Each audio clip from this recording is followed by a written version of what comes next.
All right, folks. Hopefully by now you got your beer, so I can give a little, quick little talk. It's not up there, unfortunately. I don't know what's going on, but couple things. We got on July 4th. I don't know if you guys know or have seen the Facebook post. We're gonna have a small little brew day out here in the Cranes parking lot. It's gonna be a Pilsner competition. Unfortunately, we only have 4 spots. Is Alan here? All right, Alan's not here. It's actually Alan Gladish's Double Eagle malt. It's his Pilsner malt we bought from the store here, and we only have 4 spots. But you're more than welcome to come and brew. I'm probably going to brew something. We're actually going to raffle off spots tonight. So if you're interested in brewing for that, I'm going to give everybody here tonight that is interested. You have to show up though, because people signed up for the last big brew day, and we were left with at least 50 pounds of grain left over. Okay.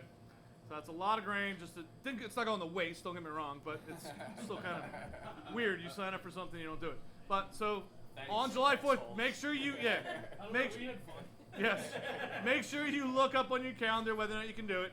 We're going to start at 8, get here by 9, 10 o'clock. You should still be able to brew. And then at 5 o'clock, we're going to start the crawfish boil. Crawfish boil link is live. You can buy tickets right now. I think it's $25, which includes pretty much all you can eat crawfish, potatoes, corn.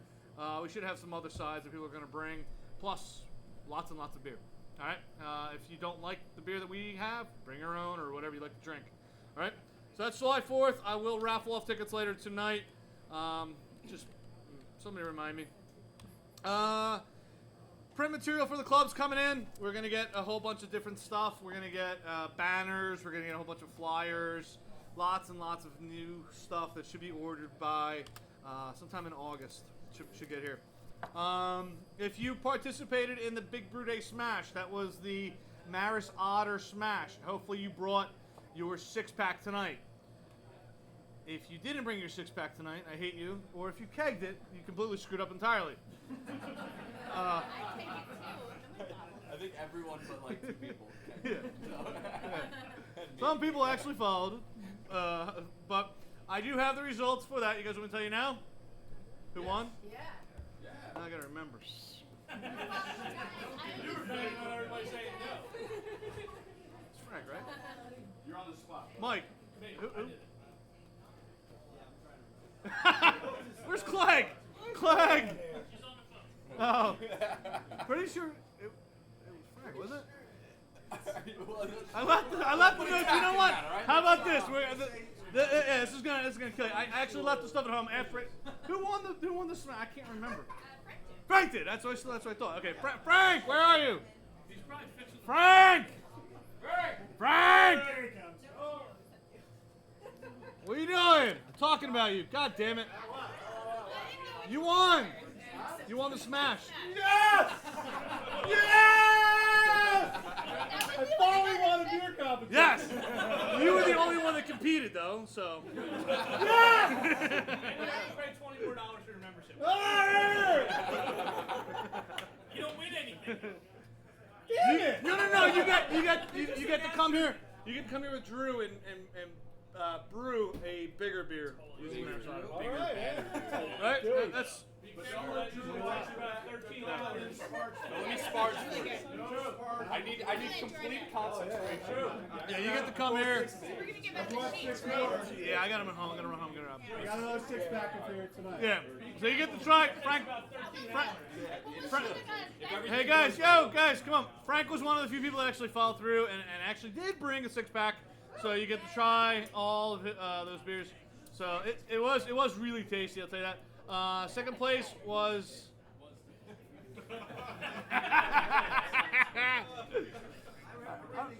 All right, no, I wrote it down and. These new members are winning all the Oh, Nick Sadowski. Where is he? Sadowski. Suds! Nick! Suds! Nick! Come here! We're talking about it. Hey, we got news to tell you. Using that old line. You didn't win. But you came in second. You came in second. You know who won? Second. I did! Yeah! And third place was actually Jess and Allie. Yeah. Ladies, Storage unit. We do have a storage unit now. If you need the key, it should be in here somewhere, unless Sean has it. But yeah, if you need to borrow anything, Sean has a whole process now that him and Tom have. Almost official. It's almost official. Okay. Also, Sean, while I got you here, the mobile canning, how many spots are left for that? We have 5 more. We need 5 more. Okay. We have to have at least 20 kegs. So we need you to sign up online and pay in advance. And then we need 5. We have up to 30, so that we need 20 for them to be able to do it. We're at 15. When should we bring the kegs down? The day before, we'll send out an email about the logistics, but the kegs need to be here. They need to be as cold as possible. They need to be under 40 degrees. And there's a certain level of PSI they need to be at so that they don't foam as they go through the canner. We did this last year. They know their system, and they'll know right away if it's not going to work or not, and they'll take it off and work on the ones that do. And so we can try and get you down to temp here if there's room. But as you know, they just redid the back. There's not as much room for kegs. So we're going to work out a system so you keep it at home, get it cold, bring it here, put it on ice, and then get it into the can. Be here at 9:05. Yeah, and then into the can. In the can. Hey. I like it. I'm proud of that. A lot of that day. That's all we talk about. Shit went south. Okay, so that's mobile canning. As you guys, a lot of you know, NHC was just this past weekend. Thanks to everybody that made it. All 7 of us. I do, don't I? I know. It's because he smacked me around a lot. So it was a good time. Uncle Frank was wonderful. Cousin Brant was drunk most of the time. But next year, it's in Baltimore. All right? We're gonna do a lot of more. So we're actually gonna start planning for it in the next couple months. We're gonna rent RVs according to Kevin, so that way we can all sleep together. Can we get hookers inside? Yes. Yes. That really just got fucked up. What? I didn't say any of that. Steamboats. Yes. All right. Ooh, I like that. Feels good. Albert, you here? He's up front. Basically, our money situation's still looking good. We still got a lot of money for any expenditures that we need. I think we got something in the neighborhood of $8,000 after all of the purchases that we just had. PR from Frank really had nothing to update us with. I won. He won. I won. Good job. It's gonna be really big. Next month we're doing Millstone Spirits. If you're not familiar with Millstone, just take a look. See that brick building right there? That's Millstone. Okay, they make some spirits. We're also doing hot dogs, sauerkraut. Nick is going to take a ride out to a place that he thinks it's in Delaware, but it's really in Westchester. Jimmy John's, right? Yeah, he's going to go get some Jimmy John's. We are working on another field trip to Crime and Punishment. I heard they cleared their issue. They cleared last week, okay? It'll be open in July. Open in July, so that's going to be our next field trip that we're going to go to. When's that? It's going to be probably in August, okay? August, maybe early September. They need to get their footing. Birthday party. Also, Keystone Barrel Brew Day. Is anybody interested in brewing? Hey guys, if you got to talk, you go outside. We're gonna run and get more ice. Awesome. If you if you would like to brew for the Barrel Brew Day, there's tons and tons of stuff on Facebook. If you're not on Facebook and you want to do it, come see me tonight and we'll chat, or just email info@phillyhbc. There are at least 2 spots available to brew. The way it works is that the club picks up the majority of everything. I think it's somewhere in the neighborhood of like $500 that we're spending. That includes the actual barrel we buy, all of the ingredients. The big thing is probably going to be trying to get a yeast starter big enough. Plus, we're going to get a whole bunch of other things for that day. So if you're interested, it's July 18th. I think it's from 8 o'clock in the morning till about 4 o'clock in the afternoon. It's not that long of a day. Typical brew day. It's a little warm, so we're going to try to do an immersion chiller running through an ice bath into a CFC chiller. You brew there? Brew at Keystone, yeah. So, and we're not sure what we're brewing because They haven't told us what barrel they're going to give us. All right? Within 2 weeks, they said. 2 weeks from now. So there is a committee together. It's Rory, Jackie. Who's the other one? Somebody else that it has like a lot of say in it. But we are looking for 2 more brewers. Basically, the club gets half and the brewer gets half. So you get 5 gallons. You walk away with 5 gallons, which is pretty awesome. I mean, you just go up and brew for free, and you get 5 gallons of an awesome, barrel-aged beer. What? It's a good weekend. Yeah. It's Blaze, Frank, Ryan, Rory. cool. So if you would, there are still 2 more spots. Okay. Let's see here.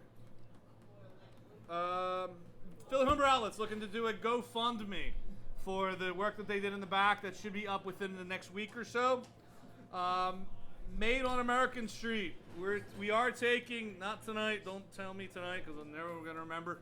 We are taking a bunch of folks that are looking to help out Made on American Street, which is October 18th. We're shutting down the street again. We just filed our permit yesterday, and we are going to start planning for that now. So if you're interested in planning Made on American Street, that's our giant 1,000 person festival, 1,200 pounds of ribs, all that other fun stuff, 400 gallons of beer. Let us know. And you can basically, we're going to create a whole separate board for that where people have powers and all that fun stuff. All right. Superpowers, like? Superpowers, yes. I got the power to drink beer. Watch. I'll put something on the Facebook. I'll get a film up with Facebook. Yeah. Committee. Yep. And then hopefully we can have a meeting like next Thursday. Cool. Google that? We still have to it'll be a Google Contact with the river. We do. They haven't gotten back to me though. Next topic, Jason, let's talk about darts. So Nick and I and Fall Guy, we play Old English Darts is a steel tip dart league that Philadelphia is really well known for. There's a board behind you actually. It's closed up now. There's American darts and Old English darts. They're a slight bit different, but basically we're looking to start a new team out of Second Story. We currently play out of Kavanaugh's, and so the thought being we're going to move our team over to Second Story and then create a second team so that there'll be 2 teams. One team will play at home every Tuesday. One team will play on the road, which is a local Philadelphia bar as well. So the dart season runs from like mid-September until just before the holidays, and then starts up again mid-January and runs for another few months. So we're looking for some interested parties. You may have shot darts before, you may never have, but this is very much a co-ed league and very much a lot of fun. So if anyone's interested, I just wanted to gauge, just let you guys know now. I'm going to post something on Facebook so you guys can kind of contact me, and then what we're going to do is have a meeting in the next week or 2 over at Second Story, and we can kind of see who's interested and, kind of take it from there. So if anyone's knows that they want to do it, then definitely reach out to me. Otherwise, check our Facebook page, and I'll post something real soon on there. How's your balance been with the baby in the sack? That's been pretty well, you know what I mean? You just gotta kind of scope it out. It's just like a wind resistance. And then one other thing, aside from that, we were talking about doing a BJCP class, like a prep class for the actual tasting exam. So we've been a little slow on it, but I think the first step is to set a date for the tasting exam. So I'm going to post something about that as well. But what I'm looking to do is set the date to be next, probably like mid-fall, early winter. It's a pretty intensive tasting exam. Everyone will have to pass the online portion first, but that's what this class will be designed for. So just keep an eye out for that. And I mentioned it a few meetings ago, and it's just been, the big concern was I wanted to end with the tasting exam, an actual tasting exam. And the earliest we could schedule it was next summer. So I think summer's a terrible time for that. Everyone's really busy, so I'm thinking fall, winter. But again, if you're interested, I didn't forget, and we'll be posting stuff about that. So just stay on me if you have any thoughts to that.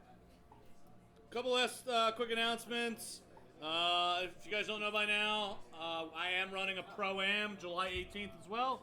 It's a Saturday. It's going to be at the Fireman's Union Hall. We so far have 13 breweries signed up from in the area. Everyone from Second Story, Crime and Punishment, Doylestown, Dock Street, Bucks County, St. Benjamin's, Windridge. So we got a lot of breweries signed up. It's if you are friends with any professional brewers and would like to participate, we of course would always take some additional competitors. But that will be July 18th, and the winners of that get a paid. They get hotel, airfare, and 2 tickets to Great American Beer Fest from that. It's kind of cool. So and also we're gonna be. And also we're looking at having volunteers for that event. I'm gonna send out an email next week for that. And 2 last quick announcements before anybody. Does anybody have any other announcements before these last 2? You want to bring up? One quick one. We are meeting July 8th at 7:30 at Second Story. If you'd like to come to the next board meeting, it's a great little time. You get to learn a little bit more about the club and get, hang out. Speaking of the board, I got 2 quick announcements. Unfortunately, but positive, we are losing a member off the board in September. Some jerk is going to move to Portland, Oregon, and have the awesome breweries out there. Allie's going to be leaving, and she's taking a position out in. I have no idea what she's doing, but it sounds awesome. Explain it one more time what you're doing. Growing weed. You know that. Well said. What are you really doing? Natural medicine. What's your real title? Natural medicine. Go look it up. It's a National College of Naturopathic Medicine. So you seriously I need your email address. Shipping address? I'm gonna give you a fake name so we'll put some labels are coming your way. So we are looking for a replacement. If you would like to be the secretary of the club, you do get a voting membership, a voting position on the board. It's pretty simple. You just show up and you take notes, and you send out those notes within a week. It's an art form. It is an art form. Allie's. I was asked at the Yeah, last meeting. yeah. So if you, I don't know if we have it in our bylaws. I really don't know, but I would think that Whatever there's the some way. process is, Yeah. it's fine. I don't know if I. Maybe Yeah. the person would be willing to serve the next year though, as well. It'd be cool. Oh. That's what computers are for, dummy. I don't know. I don't use it. Yeah. Yeah. So. I'm an IT director. Don't mean I use computers. Also, another quick announcement. At the end of this year, I'm not going to run again. I kind of think that a lot of people have some awesome ideas and they see what's going on in this club. And I've done this for 3 years now. And it's time for me to step back and see what you guys can do. So, no. You're definitely not getting elected. Nash is obviously upset. Is that what the meeting was Never about say today? never. What meeting? Didn't you say you had a meeting there? About the whole war yesterday? No. No. No, it was something else. About you, Mo. So we're going to kick you out. Well, yeah, no, I think. Bylaws. Yes, it's in the bylaws. Every month we get kicked out. Yes. No, so basically, I think that the club's in a really good position now. We have some awesome events, and I'd love to see somebody else step up. So. Trump, yes. Yeah, go Trump. Allie's up. Yeah. What? He's gonna be smoking weed out in Oregon too. So that's it for me. Are we ready with the Deer Creek guys?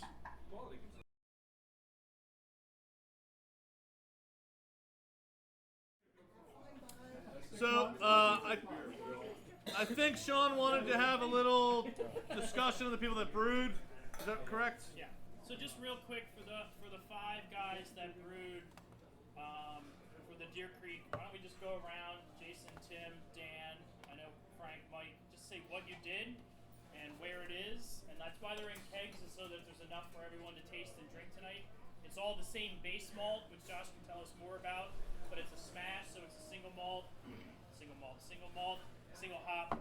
So just let us know what hop and what yeast you used, and then anything else you just want to let us know. We'll start. Well, Jackie's not here, so I'll start. I got the number 2, the Cascade hops on the Deer Creek malt, and I used the Safe L05, pretty basic with the step mash, 135, 155, 158, fermented for about a month, around 68 degrees, and turned out to be really good. Got a really good attenuation out of it, and yeah,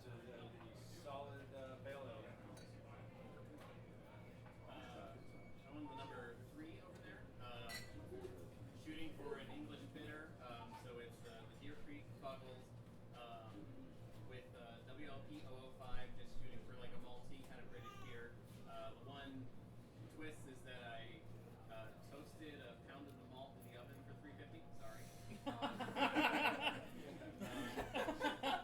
Just to try to get some twist on it, because I kind of figured everyone would kind of have the same malt and see what would happen with it, basically. Good style.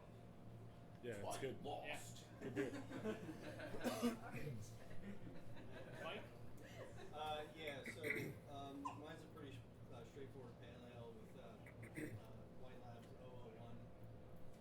It's Nugget. As I was trying to kill two birds with one stone, I had another competition that required Nugget hops, so I didn't win.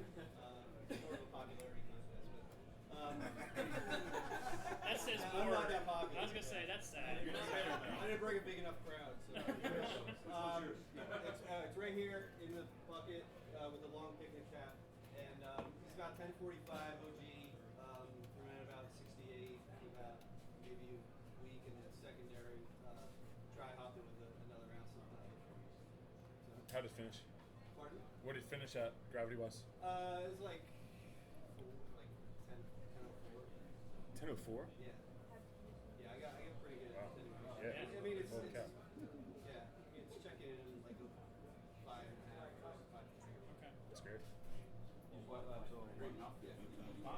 Mine was pretty much just a real basic. I was kind of more like experimenting with no sparge.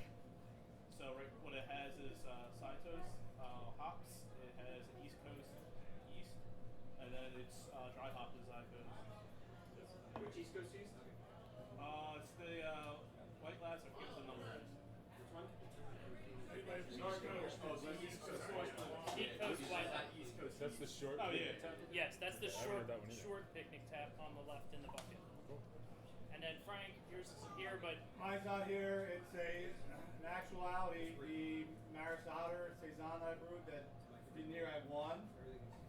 Yes. It's the same recipe. I just switched out the malt. So it's the malt Nelson hops and White Labs 565 Belgian Saison yeast. Finished at pre-dry 1.09. I wanted to get a little drier. I did ramp it from 70 to 80 to 85 to 90 for about 2 weeks, but didn't get a lot of activity after I got up to like 80, 85. Fortunately, I was doing a bread sour next to it, and I did something. I think Brett's in it. I'm hoping it's Brett. I'm hoping it's not wild. Sorry, Al. You're not supposed I'm to not a swear. wild guy, but I'm a wild guy. But I'm not a wild guy. But yeah, it's actually tasting pretty good. But it's got a pellicle on it, and I'm just gonna let it go for 6 months, and I will serve it with a club, but not ready yet. Proud of you. Yeah. all right. So with that, I think you want to give a good start. So this is Josh from Deer Creek. He's one of the owners and founders, and he's going to tell us about malting and floor malting and about their operation.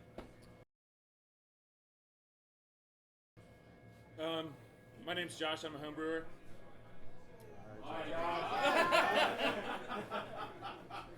I started homebrewing in college with some friends. Yeah. Well, we don't go to those meetings anymore. It's okay. Make me feel bad back here. Moderation, man. Malt moderation. I started homebrewing in college, late 90s. Been a homebrewer for a while. And we started this malt business pretty recently. We started the company about 2012, and we started malting on what we would call a commercial scale at the end of last year. So it's been about 8 months we've been making malt. So I'm going to talk a little bit about the process of making malt, how you get malt, the different steps. It's just like homebrewing. It's easy to make a good malt, just like it's easy to make a good beer. But if you want to make the same malt over and over again, and you want to make the malt that you want, it's as complicated as you want it to be. So I'm going to talk about some of the science and some of the details. That was my introduction. I hope you liked it. Malting 101, a little bit about specialty malt flavor, some about malt analysis, and then I'm going to talk a little bit about the current malt economy. Where does it come from now, and what it's like to make malt in southeastern Pennsylvania. So we're not in the city. We're in Glen Mills, PA. It's in Chester County. It's right near Westchester. So we're about 3 or 4 miles on this side of Westchester. I'll talk a little bit more about that later. But malt is important for beer. Obviously, without malt, you don't have beer. If you just mix water, hops, and yeast, you don't get the alcohol. You don't have beer. So malt's really important. Some fundamental kind of points about brewing. Malting barley contributes a lot to beer. So all the sweet flavors you get, all the alcohol, all the color in a beer comes from the malt. I think you guys probably understand this pretty well. In addition, the malt provides the enzymes that are needed to convert the starches into sugars in the mash. It also provides soluble protein for the yeast to eat and be happy with. And also, especially barley malt, provides filter material for the lautering. So all those husks on the malt, on the barley malt, provide like a filtering bed, basically. All these things, none of these things can be provided by raw barley itself. Brewers, I'm sure, would love to take raw barley out of the field, combine it, make it into beer, like the whiskey guys do. But unfortunately, it doesn't work that way. The brewing process, you need the malting in between. So Deer Creek and other malt houses act as kind of that bridge between the farm and the brewery. So just like brewing fundamentals, there's a fundamental kind of theme of malting. What we're doing is germinating the barley plant, the seed, and we're letting it grow a little bit, and we're letting the embryo inside that husk, inside the seed, start to grow and produce all these enzymes and plant hormones. And then before it gets too big, obviously we're not going to make a bunch of barley plants. At the right time, we want to stop it, and we stop it with heat and by drying it out with air, basically. So we use this term modification, which is a comprehensive term that describes all the things that are happening in the barley kernel as we're malting it. So there's a bunch of stuff happening. I'll explain it a little bit. Let me know if I get too kind of bland and boring, but there's a basic 3-step process to malting. The first step is to rehydrate the seed, and we do that by steeping. So in our case, we put the barley seed into a big conical, and we soak it in water, and then at the end of that process, the barley has absorbed a bunch of water. It's about 45% moisture, and then what we do is we cast it out onto the floor, and we do floor malting. Yes. Is it temperature sensitive? It is temperature sensitive. So whatever activates the germination process in the seed is relative to temperature. So barley, for the most part, germinates about 55 degrees Fahrenheit. Other seeds germinate at different temperatures, but that's kind of the sweet spot for barley. During the steeping process even, the seed starts to respire. So it's absorbing oxygen and it's giving off CO2. So as a maltster, we try to get rid of that CO2 and give it as much oxygen as it wants. So when the barley is soaking in water, we bubble air through to kind of keep the dissolved oxygen rather high. And we also do dry cycles where we drain all the water out, and it's kind of exposed to more air. And in that case, we evacuate CO2 out of the bottom of the cone so that it respires a little bit better. We want to keep the barley as happy as it can be, basically. After the steeping, we kind of remove it from that excess water and we let it germinate a little bit. So at this point, the acrospire, or the rootlet really starts to grow, and you can see that on the outside of the barley plants, or of the barley seed. And also the acrospire, which would be the part that turns into the leafy green part of the barley plants, starts to grow up on the inside of the kernel, but it's hidden by the husk. I'll show you pictures later. How long is that green? You say that it starts to sprout. How long is it when you kill it? So the rootlet can grow to be maybe an inch or two. Okay. Yeah, it gets pretty. I've got a couple pictures later. But the acrospire itself growing up on the inside, really you want it to be the full length of the seed. That's when we call it kind of fully modified. That's one kind of measure. And then when we decide that the modification is done, then we throw it in the kiln, and we throw some heat and some fast-moving air, basically, and we dry it out. And we stop that germination process, and then we cure it at a higher temperature, and then it's finished malt. So it's it's not really a complicated process. It's all natural, and the only ingredient on the ingredient list for barley malt is barley. That's it. Yes. How is the rootlets extend out of the barley corn? How are they removed? I'll show you at the end. It's after the kilning process. Okay. It's called debearding, actually. It's something you should probably stay away from. Stay away from the debearder. I've never seen fuzzy malt, so that's why. Yeah, Back in like 2 days anyway. So. The kilning process, is that about surface area or just temperature? It's both. So you're trying to remove the water from the grain. So what we do is force air through the bottom of a grain bed, and basically you try to remove as much water as you can in the most efficient manner. You don't want to burn a ton of fuel. That might help. Here's some hairy malt. Yeah. It's like That's the Copper Fox smoky malt that we have. Okay. Not debearded. Yeah, I don't think they have a debearder actually, Right, Copper right. Fox. Yeah. Not like in your I've got some more details about each of these steps. So Debearded brownie, Yeah. This was not born in the 80s. 1970s malt. Not Brazilian malt. we do Brazilian more. We don't like all that hair. Gets in your teeth. So one thing I want you guys to take home from this: in order to make good beer, you got to have good malt. You can't make good beer from bad malt. Likewise, you can't make good malts from bad barley. So the process really starts in the field. And for us who were growing barley in Pennsylvania, and it hasn't been done in a long time, malting barley, it's very difficult to get the right kind of barley and the good quality out of the field. We spend a lot of time and effort working with farmers and developing processes and methods to get good barley out of the field. I'll talk about that a little bit. But this is a more detailed process flow. So the other one was kind of a 3-step process. It's really a 6-step process. Yes? Question about the malt. The literature, at least, contains a lot of discussion about 6-row versus 2-row. Yeah. I know certain parts of the eastern seaboard are not suitable for growing 2-row. I don't know what grows in Pennsylvania. I was just down in Nashville, Yeah. North Carolina, and they said there's no such thing as 2-row down here. I don't know about Pennsylvania. Right. I just was curious as to what you find, what you look for, what you're using. So agronomy-wise, and I'm going to touch on that in a little bit, we grow 2-row and 6-row. Okay. So we grow entirely, so far, winter barley in Pennsylvania. Okay. And there are 6-row varieties and there's 2-row varieties. And in fact, and I'll touch on this later, there's a lot of barley grown in Pennsylvania right now, and there has been for decades, but it's all oriented towards the feed market. So they're feeding cows and pigs and other animals, sheep and stuff, with barley, and it's not malting quality grade.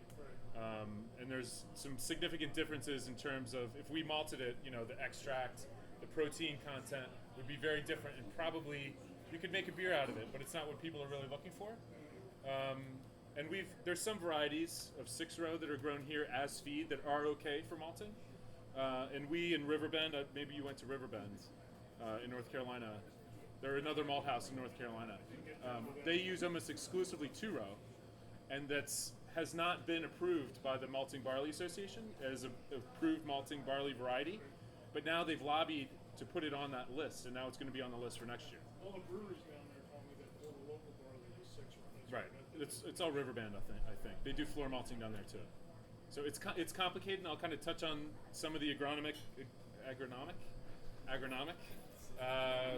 kind of word. influences. That's a real word. Yeah. Yes. Yeah. You're agronomic. Okay. It's not ergonomic. It's So in addition to kind of the 3-step steeping, germination, kilning, we spend a lot of time on variety selection, which is kind of what we were talking about, cleaning, and then at the end, cleaning the malt before it goes into bags. So variety selection, so there's a lot of agronomic factors. In general, let's say, all of the commercially available malting barley varieties have been bred and developed and selected to do really well in the upper Midwest plains, where it doesn't rain a lot in the spring, and they do a lot of spring barley, so they plant it as soon as they can till the soil, and it grows for a couple months, and then they harvest it. We bring those varieties here, and it rains a ton in the spring, and they get moldy, they fall over in the field, they sprout in the field, and as maltsters, we're screwed then. We can't do anything with it. So we've spent a lot of time on variety selection. We have 78 varieties of barley in the ground at our facility in trial plots. We work with Penn State, we work with Virginia Tech, work with the group in the UK. We're bringing back kind of heritage varieties that do better in the Midwest, or in the Mid-Atlantic rather. Um, How big and is that's a trial plot? a trial plot is a 1/16 of an acre. 16th. So you get 16 in an acre, and we get these. Penn State comes down with their trial plot harvesters, so we can assess like yield and everything. But then we have a bunch of varieties that we just grow like one little row, just to see if it survives the winter and how it does. So included in those 78 varieties are harvestable trial plots, let's say, So, and then curiosity, other little Joe, trials. Being that close, I mean, if we plant our hops more than, so they overbranch, they all cross contaminate, or pollinate or whatever you call it. Do you have that problem with the grain? We would, yeah. I mean, if we're saving the seed and trying to keep strains pure, then we'd probably have an issue. What we're doing is assessing how that seed did in our environment, and then usually they're commercially available or they're available through Penn State or one of the barley breeding programs. And we say this one did really well, send us more seed next year. And then once we have 10, 15 acres of it, then we can start to save the seed and use it again if it's not a licensed variety and all that stuff. It's like hops. I mean, like Simcoe is just coming off patent now, but you can't grow Citra in your backyard because you can't get rhizomes. They're protected by Hop Union or whoever has it. So some of that stuff is similar in the barley world. Other parts of this variety selection, germination. When we malt, we want all the seeds to germinate and to be modified. If germination rate's not 95% or higher, we're making bad malt. So some varieties don't have a good germination rate, and so we can't use them. Malting specs like protein, diastatic power, beta-glucan, that's somewhat genetically determined on what they do with all those different proteins. And of course, flavor. So in general, I'd say the malting barley varieties out there today have been bred and selected and designed for very fast malting, very high yield, very neutral flavor, and really that whole process has been driven for decades by the big brewers. Anheuser-Busch, Yeah. And now in the past 5 or so years, we're seeing people like Bell's are now part of this malting barley kind of group. Rogue, I think, is probably in there. And there's a couple other craft brewers that are starting to influence this process. So things are changing a little bit. Cleaning and sizing. This is one of my business partners, Scott. So this is our operation on the farm. He's putting basically combined barley into the top, and then we get out clean stuff on the bottom. So he puts it in with a bucket, this thing shakes it down, and then we have different size sieves, basically. So the big stuff stays on the top, like corn or other things stays on the top and gets separated and comes out the side.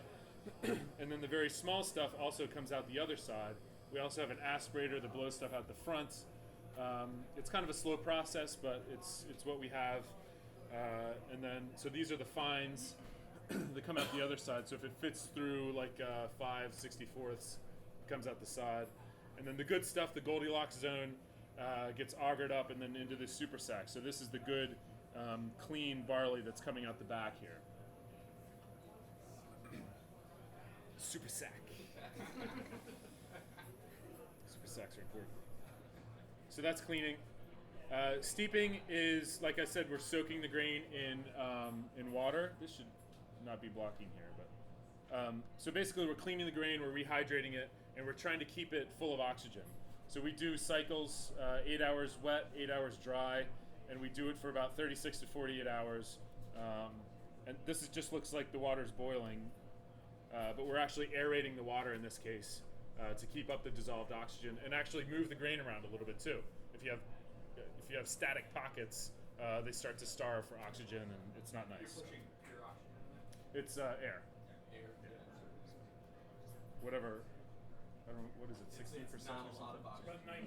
About 19. Mainly nitrogen, but About 19%.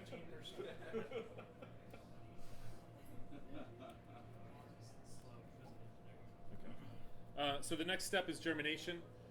So in this case, what we're doing is Deer Creek is we're casting it out on the floor. We do traditional floor malting. So we cast out the grain, it's about 4 inches thick, and we rotate it, we turn it by hand every 4 to 8 hours. So what we're doing here, the grain is generating heat as it's germinating, and we want to redistribute that heat so it's all homogeneous. We want all the kernels basically to grow at the same rate, and the ones that are hotter grow faster. So we remix all the time. We're also stirring in the water The ones in the top tend to dry out a little bit. We have a controlled environment. It's a converted 150-year-old barn, so we're kind of a mix of old school and technology. So we converted this barn. It's stone. There's a lot of thermal mass, but we have IR thermometers, and we've got thermocouples, and we've got humidity controls, and we've got temperature controls. So we try to control this environment a little bit. So we germinate about 3 or 4 days, and we maintain the kernel moisture by keeping the humidity as close to 100% as we can. And like I said, we turn every few hours to avoid, first of all, the roots entangling, because when they entangle, they start to get really hot, and you can't break them up again. And also to redistribute the moisture and the heat. So my motto is malt never sleeps.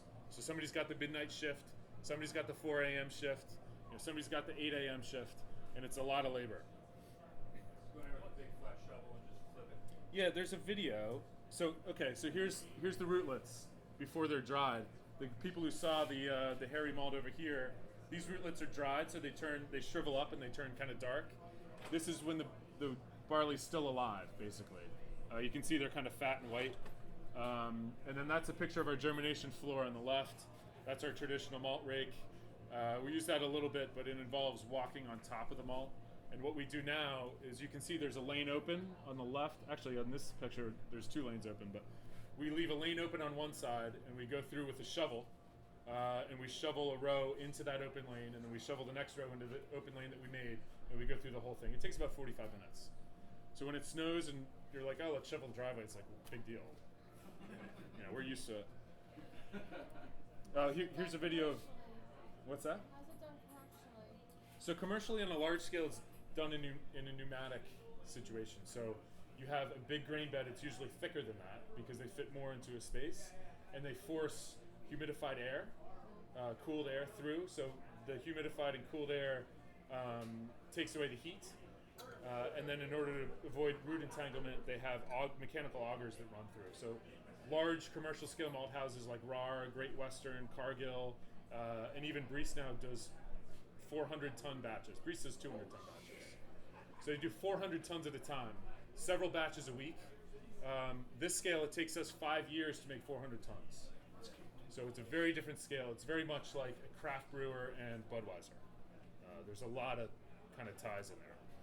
So this is a video. This is my other business partner, Mark. This is in the winter. You can see he's got his hat on. Come on. What was the temperature of the room when you guys, during It's not a video. During this process, what's the temperature you keep the room at? We started about 55, and then as the grain germinates, the temperature, it's generating more heat as it goes along. So as the temperature tries to go up a lot, we bring the temperature down in the room. We end up at like 48. So this is, it's not a video, but you can see he's shoveling a row after row, and redistributing the moisture and the heat of the grain. So a little bit, there's some geeky words in this slide. I have a chemistry background, so I tend to go too much into this, but what's happening during the barley kernel, during the germination process. So this is the embryo. You can see the rootlets that are coming out of the kernel. What you don't see is this acrospire, which is growing up the inside of the kernel. And as we're modifying, as we're germinating on the floor, we take samples from the floor and we pull them apart with our fingers, and we see how far that acrospire has grown. In general, when that acrospire gets to be 100% of the length of that kernel, we say it's 100% modified. In reality, there's a lot more things going on. After the kernel is activated by being hydrated, basically, it throws out gibberellic acid, which is a plant hormone. That starts the production of a bunch of different enzymes, so a bunch of amylases, proteases, glucanases that are breaking down some of the proteins. Essentially what we want to happen, this endosperm, kind of the fleshy part of the kernel, is full of starch that we want in the brewing process, but it's trapped behind all these cell walls, which are very high protein. So if we just took a raw barley and we crushed it up, you wouldn't get a good extract out of it. Even though you wouldn't have the enzymes to convert, you still wouldn't get a good extract because it's trapped behind these protein-rich cell walls. So as the kernel starts to germinate, the cell walls are broken down and those starches become accessible. So we're basically gelatinizing, for lack of a better word, the kernel, and the growth of that embryo is making all those enzymes that we need in the malting process. In the mashing process. So those enzymes are also going to convert all those starches into sugars, which the yeast are going to eat and turn into alcohol. I'm not going to go into this. I'm not going to go into this either. So during the germination phase, certain enzymes are active first, and certain enzymes come later. How do you calculate that? You can do chromatography and look at what enzymes are there.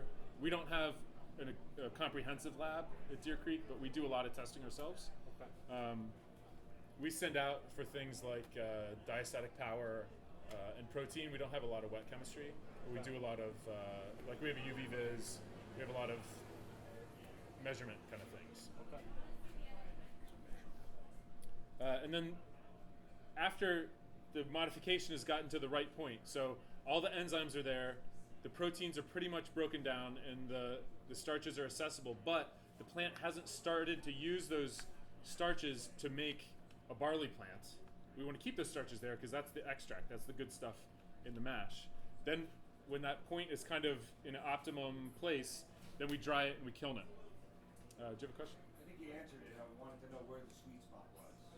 Yeah, so the sweet spots, so the red line is how much carbohydrate's there. So we want to keep the carbohydrate, but we want those two other enzymes to be active.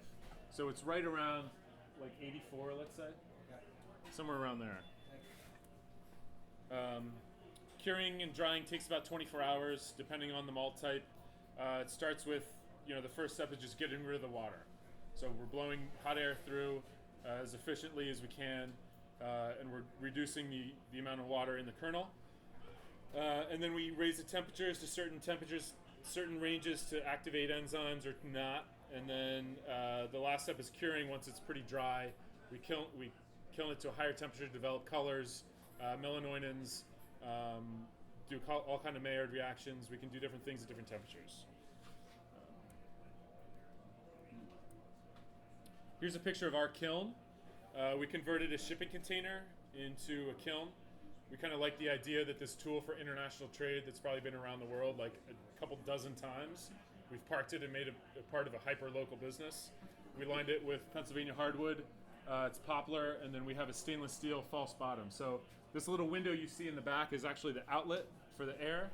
We're all three of us in the business are scientists and data geeks, so we've got 6 thermocouples in the grain bed. We've got a temperature humidity sensor on the air out, and we've got temperature sensors on the air in. All this feeds to a computer, and we kind of geek out about the curves and everything. It's kind of cool. It's a very technical process. And then the last step is cleaning. So here's some hairy malt on the right and clean malt on the left. It's kind of hard to see unless you're really close. But this, what we want to do is remove the rootlets from the grain, and what we do is we basically shear the grain. So we rub it, and we put it through a machine, and it separates the rootlets from the kernels, and then we put it back through that big red cleaner that you saw in the first step, and then we separate the rootlets from the grain, and then we bag it up. Those rootlets are very high protein. They're almost entirely protein, and they're very flavor active. So really, you want to get rid of those when you're making beer, especially commercially and on a large scale. If you're doing Pilsner or you care about clarity, you really want to get rid of them. Here's kind of how you make different malts. So they all start from barley. You don't have to malt it at all. I mean, you can just drum roast it at very high temperatures, and you can get roasted barley, which you can use for brewing, of course.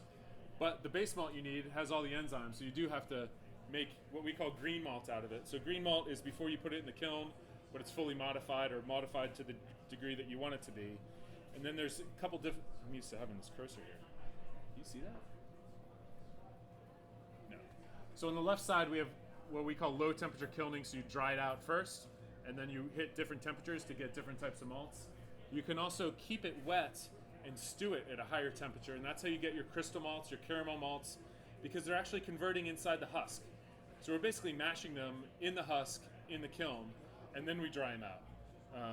So that's a different way to do it, and then whatever temperature you hit at the end determines what color crystal basically you have. And that's very sensitive. So 5 extra minutes at high temperature can change your color of your crystal by like 20 L. It's very precise.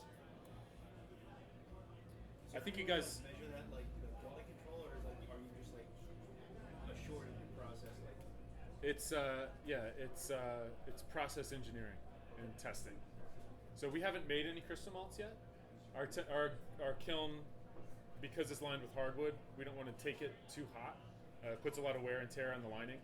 But we've done like Munich malts at 10L and a Munich at 20L, which we call Dutch and double Dutch. And it's pretty precise, yeah. So you guys are brewers. I think you know why you use specialty malts. Color, flavor, sometimes stability, sometimes head retention, like wheat or something. Wheat, not weed. I heard me. You're all right. That's another presentation. So here's just a simple list of specialty malts and why you would use them. I think you guys are pretty well aware of this. Where does the flavor in malt come from? So there's a lot of influences. So what kind of barley variety it is, where it's grown and how it's grown, how the crop is managed. Do you add a lot of fertilizer or not? And also the process. So all these have influence on the flavor of malt, but the process has by far the most influence on the flavor. We can take 10 different varieties and make them taste pretty similar to each other, or we could take one variety and make 10 different malts that are drastically different. It's a lot of it's in the kilning, a lot of it's in the germination process.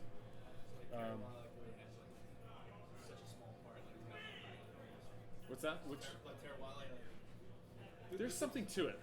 Yeah, I mean, there's definitely a terroir that we have, and I don't know if it's the malt house or the fields where it comes from, but there's a characteristic kind of flavor, I think, in the malts that we make. I don't know. I don't want to get into too much of the kilning stuff. I do want to talk a little bit about malt analysis. So this is how you decide your recipes and how you're going to mash. This is one of our malt analysis sheets. This is actually one of the Pennsylvania Dutch malt. This is the lower color Munich at about 10L. I was hoping this was the one that you guys had, but it's not. So there's a little description about where it comes from and what we did with it, and there's a kind of a flavor profile. But the meat of it is all these numbers. And as homebrewers, like as a homebrewer, I never really looked at this stuff, but it does have an influence on what you would do in your process. So if you look in the upper right, we have wort characterization, and you have specific gravity, which will tell you how much you need to use in order to hit the original gravity points that you want. You also have extract potential, which kind of is the same thing. Conversion time is something you want to look at because this malt, for example, converts in less than 15 minutes. If you add adjuncts or something else, that conversion time is going to go up. And I prefer testing with iodine when I do my mashes. You do a conversion test, so iodine, when it interacts with starch, turns black, basically. I remember that. Yeah. What's it called? A Kildall liquid or something? I don't remember what it's called. It's I3, and it complexes with the longer chains. But if you mix like a small amount of wort and you put like a drop of iodophor or something, and it doesn't turn black, then your mash is converted, and then you can go ahead and lauter. You just went way over my head. It's not. You're on. Yeah. We're fine. A lot of change. One other thing I want to point out is beta-glucan. So under other, there's a number called beta-glucan. That will really tell you the degree of modification of that malt. So if that beta-glucan number is high, that means there's a lot of unmodified or under-modified kernels. What does that mean? It means your wort viscosity is going to be higher. Beta-glucan builds viscosity in wort, which means your lautering is going to be slow, and you're more prone to get stuck mashes. So you need to be careful with this beta-glucan number. Would that also reduce the fermentability? Not really. It's a little bit of added protein, which the yeast will probably just eat right up. But really, it's the influence in the mash. Yes. Would like a high beta-glucan number indicate that you might benefit from a decoction mask or something? You would benefit from a protein rest, for sure. Because the protein, protease is going to eat some of that beta-glucan and reduce the viscosity of the wort when you finally get to saccharification rest or like mash out temperature. this number's 61. That's really low. Anything below like 250 is probably fine. I think they say 200, but I think 250. I would say above 250, I would definitely recommend a protein rest. If you want to be able to louder, I mean, if you just want to have it sit there and be a chunk of cement, you can do that too.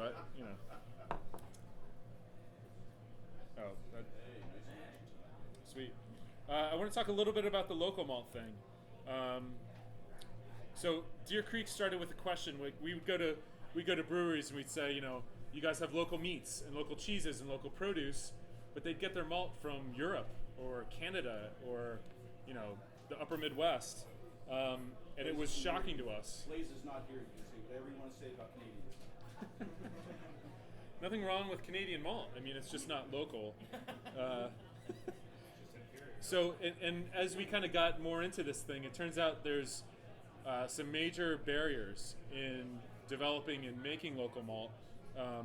The malting process, first of all, is not easily learned or understood. We had to go to Canada to malting school to learn. And also, the whole agronomic situation is very difficult. So we've been farming for about 4 years now, and 3 of those years have been severely compromised. So 2 years ago, we had 100% loss of all of our barley. Why? Because of rain in the spring. So it rains like hell in the spring, barley falls over, it sprouts in the field, and we're done. Last year, similar situations, but we learned a lot, and we managed our crop a little bit better, and we had a pretty good harvest. What did you do? Harvested early, basically. This year, not a lot of spring rain, which is good, but more than 50% of our two-row winter barley, where's the bearded guy? 50% of the two-row is dead from winter kill. So we had very cold temperatures, not a lot of snow cover, killed the barley. So it's tough to get the right varieties, and that's why we're spending so much time and effort on variety trials. Of loss you consume every year based on that type of stuff? So Scott, one of my business partners, he's an agronomist. And when we started the business, he said, I estimate 2 out of every 10 years we have problems. Oh, okay. And then we had 3 years in a row. Oh, yeah.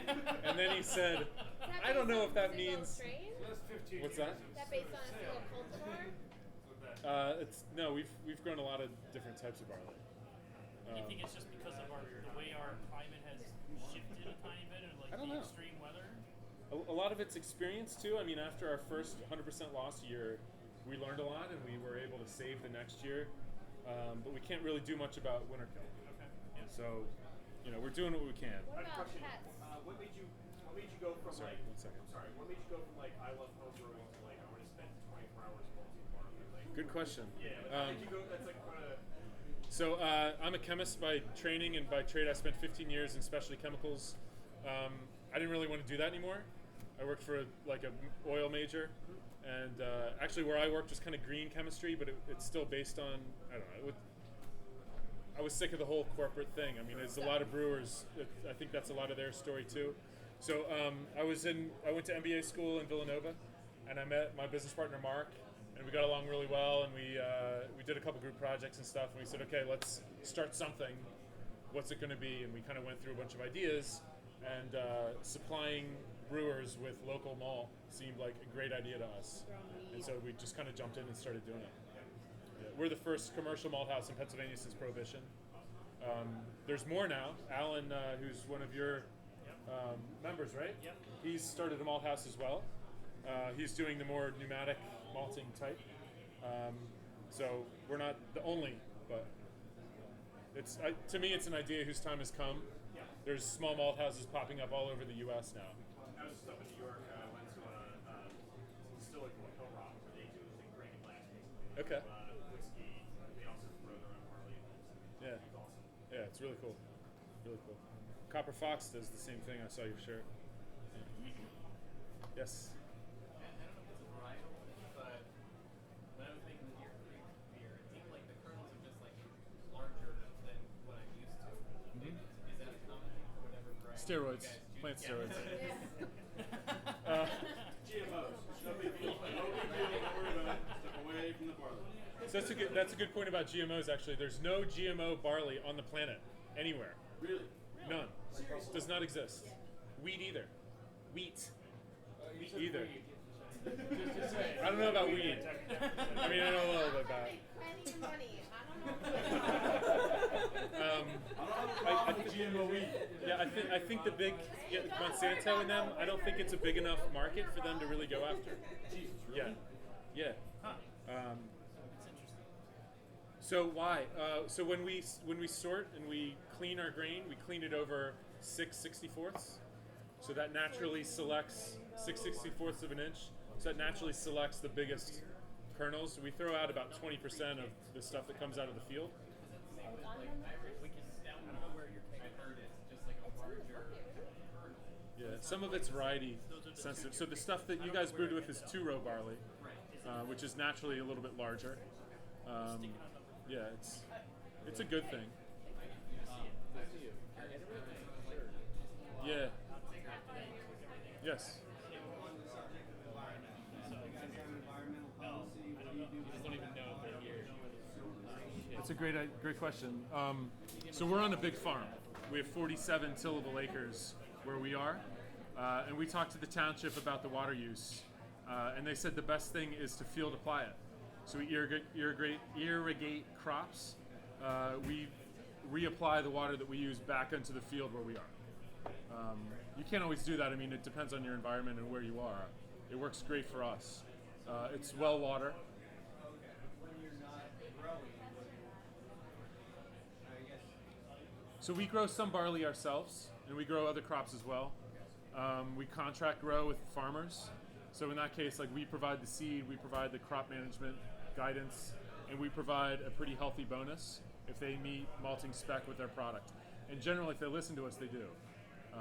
Feed barley farmers tend to over fertilize because they want to get a bigger yield, and then the protein level goes way high. So we have to tell them, okay, your yield's not going to be as good, but keep off the fertilizer, and you'll meet spec, and then you'll get a bonus, and they like that. In terms of, like our policy is to be as environmentally conscious as we can. We're limited somewhat in what we can do because you can't just go and make malting equipment out of recycled. We try to. So the shipping container is a recycled piece of equipment. Our steep tank is trash picked basically from a scrap yard. We retrofit it stainless. We cleaned it and retrofit it. That malt rake that I showed is made all from metal that we found around the farm. The waste, like the 20% that you throw away, and all the other grass. So this. Filter out. Is there a use for that? We feed it to our sheep. We've got about 20 sheep on the farm. When it gets to be too much, we give it to other farmers to feed to their livestock. So it's really good animal feed, just like regular feed barley would be. And then at the end of the process, all those little rootlets, we sell that for feed too because it has a huge amount of protein. So like the cattle farmers really like it. You could, yeah. I haven't tried it, but my mom has chickens. The chickens don't like that for some reason. They like the thins, like the thin barley that we filter out, but they don't like the rootlets. I don't know. So we're very intertwined with the farmers around us. They grow for us. We give them stuff. We kind of work all together. Yeah, we try to as much as we can, and the brewers too, of course. A little bit about where malt comes from. So, United States on the list of malting barley countries doesn't come very high. We have the European Union. Of course, that's a bunch of countries, including like Germany and France and the UK, Czech Republic, big malting nations. We've got Russia, Ukraine, Canada, Turkey, and Australia all have more malting barley than we do in the United States. So this is millions of tons in 2012. So almost 4 million tons of malting barley harvested in the U.S. Out of the U.S., it's dominated by 3 major states: North Dakota, Montana, Idaho. This is 2012 data, so I can confidently say there was about 5 acres of malting barley grown in Pennsylvania in 2012, whereas the smallest one on this chart, 58,000 acres in Colorado, mostly for Coors, but Pennsylvania isn't a blip on the radar yet. We're up to a couple hundred, well, let's say at least 100 acres now, but it's a very small. It's going to be a blip on that chart? 58,000 acres? No. I don't know. In the next 10 years, I don't think so. It's all about market share, you know? It is, and I'll show a little bit more, but. You know how much dead land there is in Montana and Oklahoma? Yeah, but what are transportation costs? Well, the malt houses are nearby, and then they run it by train. Yeah. Interestingly, Yeah, it is all oil. It's all vodka. You throw that shit right on those safe rails. We saw the carbonation.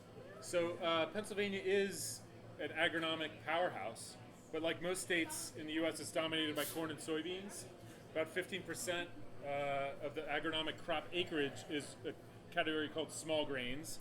Of those small grains, a proportion of roughly 25% of that is barley. So, interestingly, in 2012, there are 53,000 acres of barley grown in Pennsylvania, entirely for feed, minus like 5 to 10 acres that we grew. So, 53,000 acres of barley grown in Pennsylvania. There's a lot of beer produced in Pennsylvania by craft brewers. This was before Yuengling was classified as craft. About 1.8 million barrels of beer produced by craft brewers in Pennsylvania. If we translate that into acres of barley, it's about 52,000 acres of barley. So pretty neat. New Jersey, Delaware, similar story, smaller acreage. Delaware is almost entirely dogfish head. I talked a lot about this already. It's difficult to take barley varieties that are grown and selected for a specific area and bring them into the Mid-Atlantic. We talked about some of those reasons. A little bit about Deer Creek. We've got 78 varieties of barley in the ground. We've got 4 years of commercial farming experience. As I mentioned before, we're kind of the bridge between the farmer and the brewer. And so last year, all of our crop and the stuff that you guys brewed with, everything's grown within about 50 miles of the malt house. Barley, wheat, rye. We do traditional floor malting. It's really handcrafted, artisan process. Most of our equipment, as I mentioned, is upcycled, recycled stuff. We do small batches, and our focus really is on flavor and quality as opposed to throughput and volume. Here's our team. Do you guys hold second jobs, or are you making a living at this yet? 2 separate questions, let's say. Full-time job. Mark and I don't have other employment. Scott has a couple other businesses. He's like an agronomic entrepreneur kind of startup guy. So he gives us about a quarter of his time.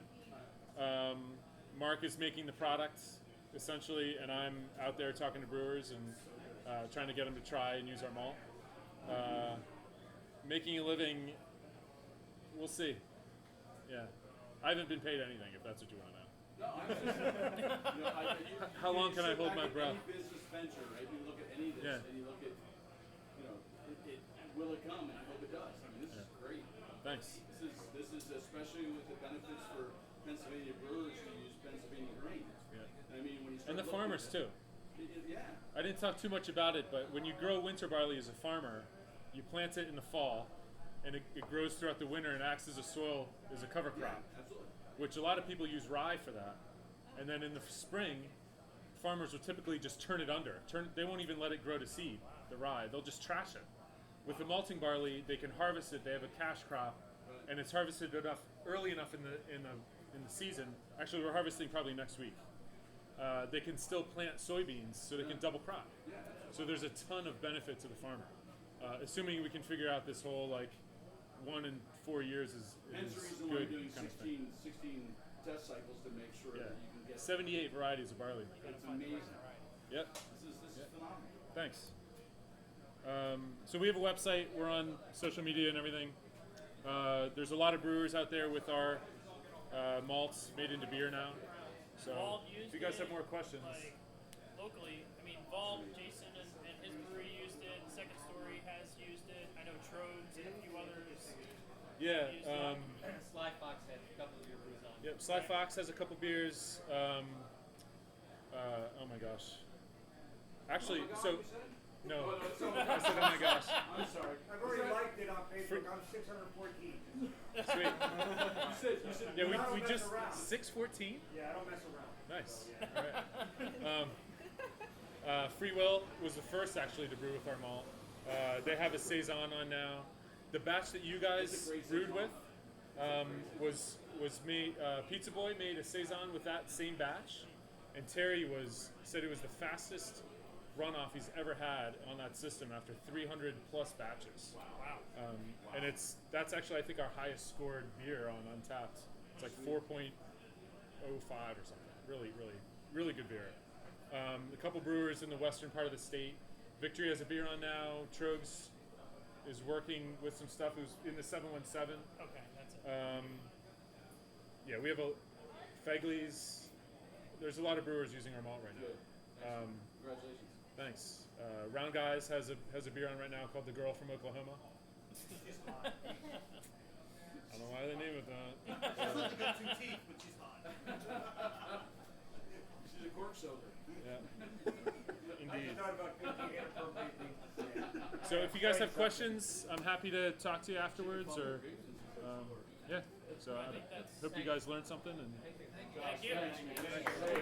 thanks for making great beers. They were all great. Yeah. Well, they didn't last long, that's for sure. Yeah, I didn't have the nugget one yet.